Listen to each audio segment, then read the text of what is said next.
Well, I'm on hold with Mannheim trying to get a hold of the delivery service for the Saab TurboX. It is early morning here, so I'm watching Cletus put his new engine in his car in Australia. I don't know if anybody follows him, but he blew an engine over there. So that's what's going on right now, guys. Stay tuned. We'll have some updates with the TurboX. Hopefully get this title resolved. It sucks when people just suck, man. People just don't do their jobs or do the wrong things or avoid you. It's just never fun.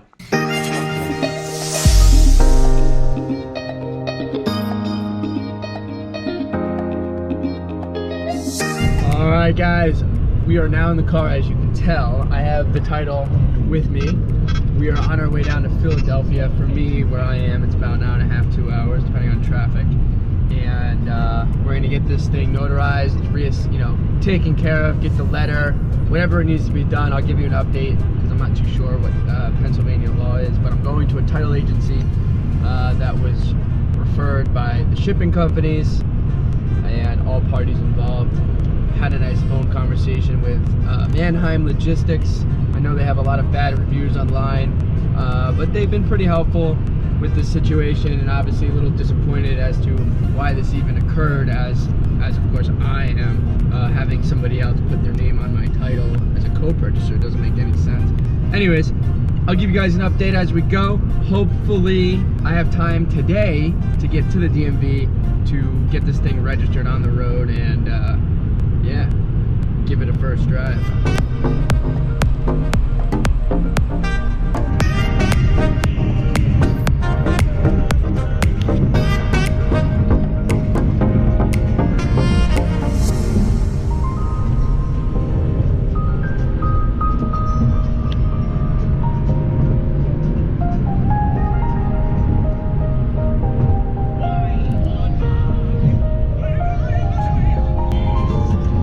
All right, guys, we are in a nice neighborhood of Pennsylvania here, Philadelphia.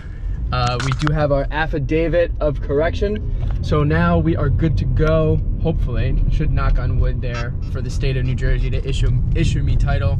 They obviously see that it's a mistake, and all they really need is documentation from a PA title agency noting that there was a mistake, so everybody has paper trail and covers themselves to make sure that this is done.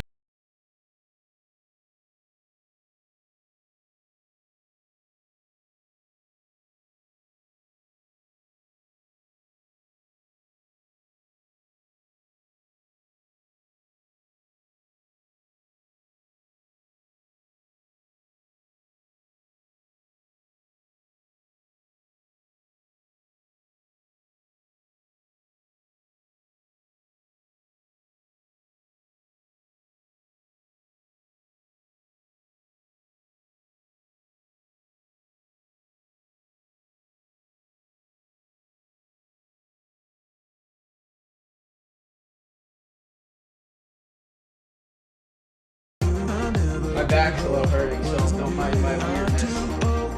But if you haven't been following the channel, last couple episodes we've been rebuilding the other Saab 9.5 that we once rebuilt on this channel a couple months back. And only in a few days from now are my parents going to be back, so I definitely need to be clearing out this garage so they can go ahead and use their garage, since I don't actually live here and it wouldn't be right since I don't pay rent. So we're going to clean this up, and I'm going to end this episode with a little bit of a story of what's going on with the TurboX. Obviously, if you're paying attention to the subtitle or to the title and the description of this channel or of this video, you'll know exactly what's going on. So I'll take you on a little bit of a cruise and tell you what's happening in full detail while we go ahead and dispose of this really expensive crate that I tried giving away to a shipping company locally here, but since the owner's out of town and the employees are lazy, they didn't pick it up. So they're losing out on a gift. So we're gonna dispose of this and let's take you on a cruise. Let's go. All right, guys, so as you saw previously in this video here, I drove all the way down to Philadelphia to a title agency to get an affidavit of correction to allow New Jersey to realize that there was a mistake on the title, this and that. They won't accept the paperwork. So as of yesterday, I've been in touch with Mannheim Logistics, because that's the company that I've hired through Copart I think they're all related to each other somehow, but they claim that they're not, even though they are. And they've been pretty receptive to the situation that I'm dealing with. They don't understand why the driver who picked up the car ever put his name on the title, nor do I, nor does the title agency, and nor does New Jersey DMV. Copart has been evasive with the situation. They tell me that I need to get in touch with with the guy that signed the title, which I'm in touch with. They've been telling me that I just need an affidavit of correction, which isn't true for the state of New Jersey.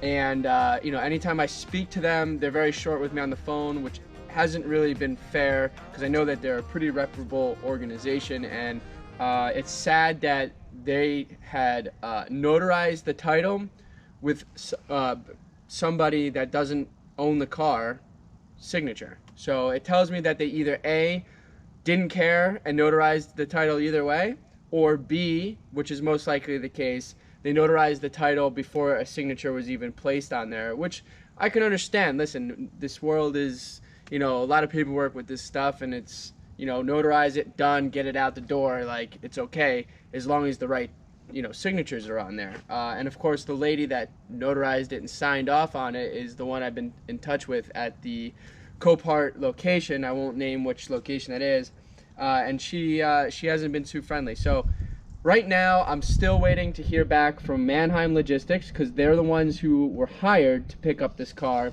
and of course then outsourced it to this third-party guy in Pennsylvania to pick up the car, who's a little bit more local to me. They haven't been too receptive. Obviously in the beginning he was, but then it came and then he stopped. Right, so then it's like I got to get in touch with Mannheim Logistics. Anyway, so this is the situation I'm stuck with right now. I'm still waiting to hear back from Mannheim. What needs to happen is either A, Copart needs to get me a new title clean from the original owner. It's sold through Auction Dealer Services. I don't know if anybody's out there heard of them. They are actually related to Copart and Mannheim. It's so funny, they just kind of all intermingle. This car was donated to Cars for Kids according to Copart. I don't know if that's true or not, but according to them, it was donated to Cars for Kids, which is Auction Dealer Services. Big question mark there. Don't really know, if there's a DBA or however they operate. So this is a big mess. So it's either I get a fresh title from Auction Dealer Services, which is AKA Cars for Kids, which is AKA related to the whole service here, or the guy who put his name as the co-purchaser of this car, which he obviously isn't, because his name isn't on the bill of sale and he didn't pay me for the car. He needs to take title and then issue title to me. And so those are the two things that need to happen right now. So if anybody out there has any suggestions before I get a lawyer, because that's the next step, let me know. Drop a comment below. So I'm going to recap it on that. I'll give you guys a little cold start. This car's running beautifully. The suspension's working properly. Everything is good. The only thing that we're still waiting to do is the drive shaft, and of course finishing up the paint on the rear quarter panels. After that, this car's pretty much done with a fresh set of tires.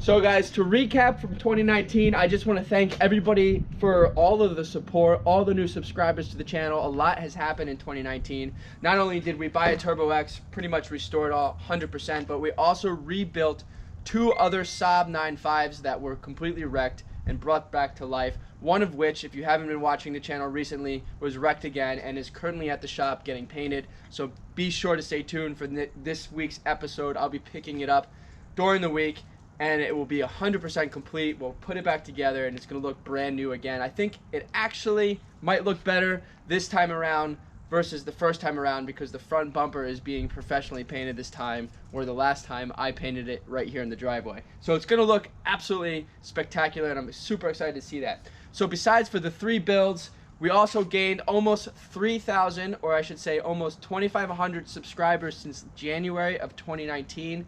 We executed 3 collaborations, one with Auto Autopsy. Check out the video here. If you guys don't know his channel, he's got a lot of Saab content as well. We also did 2 collaborations, or 3 collaborations, sorry. So we did 4 collaborations in total. 3 of which were with shifting lanes. Gregson is located here in North Jersey, not far from me. So if you're not familiar with that channel, be sure to check out their channel as well. They do a lot of Volvo content, and I think as of last week, Gregson just released that they bought a BMW M3 that is supercharged, because I think they want to race that against his Volvo V70R.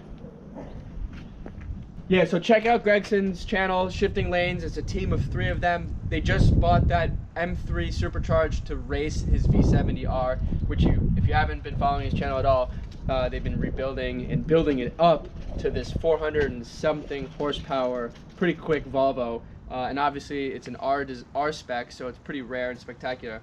So yes, 4 collaborations, 2,500 new subscribers. We are monetized as of March of this year. We've done a ton of good content. I look forward to 2020 as the start of a new decade. A lot of new things are going to be happening to this channel. I'm sure of it this year. I'm working on a couple collaborations right now. So if anybody out there is familiar with another channel that I should collaborate, be sure to drop a link below, because obviously your support and feedback is incredible. I look forward to finalizing the TurboX and getting the title right. It's really unfair to me that this scenario has happened. But it's not my fault. It's of the fault of the individual who put his name on the title. Sometimes I wonder if it was like a scam, or like, you know, yeah, a scam. Sometimes I wonder if it was done on purpose, you know, to hold my car hostage, like, oh, pay me $1,000 and I'll sign off this title to you. I mean, like, I don't really know what people are thinking, but it doesn't make any sense why somebody who didn't purchase the car would ever put their name on the title. So that's the end of this video, guys. I hope you enjoyed. I did do a ton of running around in here, and it's a little bit all over the place, but I just wanted to give you a final update on the TurboX, where I'm at, why it's on hold, what's to come, what was accomplished in 2019, and I'm excited for 2020. So again, thank you. Be sure to like, share, subscribe, and I'll see you guys next time.